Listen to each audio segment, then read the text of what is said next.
ಮಲಗಿರಲು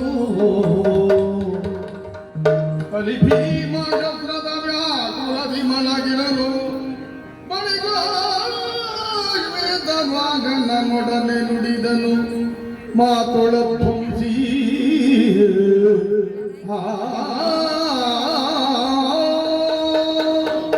ಅಹಂಕಾರದ ಮತ್ತಿನಲ್ಲಿರುವ ಭೀಮಸೇನ ರಣಕ್ಷೇತ್ರದಲ್ಲಿ ಮೂರ್ಛಿತನಾಗಿ ಬಿದ್ದಿದ್ದಾನೆ.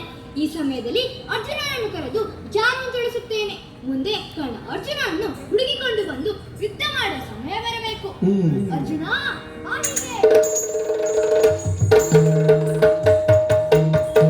ದೇವ ನಮೋ ನಮೋವಾಗಲಿ. ಕರೆದಾಕ್ಷಣ ಬಂದಿದ್ದೇನೆ. ಏನಾಗಬೇಕು? ನಿನ್ನ ತಾಯಿಗೆ ಕೊಟ್ಟ ಮಾತನ್ನು ಉಳಿಸಿಕೊಳ್ಳಲಾಗಲೆಂಬ ಚಿಂತೆ ನನಗೆ ಕಾಡುತ್ತಾ ಇದೆ. ಒಮ್ಮೆ ಅಲ್ಲಿ ನೋಡು.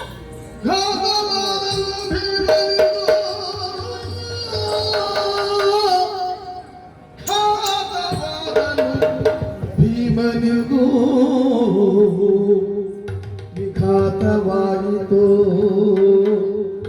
ವಿಘಾತವಾಯಿತೋ ಅಗಡಗಡ ನಾನೀ ರೀತಿಯಿಂದಲೇ ಬಂದು ಕೆಟ್ಟೆ ನಿರರ್ಥ ನಿಮಗಾಗಿ.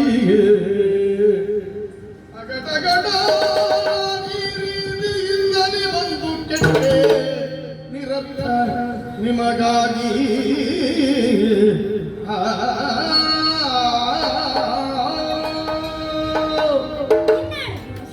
ಯುದ್ಧದಲ್ಲಿ ಘಾಸಿಗೊಂಡಿದ್ದಾನೆ.